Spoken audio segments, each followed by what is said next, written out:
Once you log into the Engage portal, you will see the landing page. Here you can view today's transaction value. Today's transaction count, which you can see here.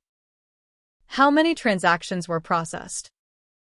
And the average transaction value, which is the average ticket size. You can also check the transaction status on TrackPay. By providing the transaction ID here and then clicking Submit, you can view the transaction status. You can view the transaction details and the current state of this transaction. Here the status of the transaction is Remit Success. Let us click on View. Here you will be able to view all the details for this particular transaction. Now, let us go back to the dashboard. Let us view this graph.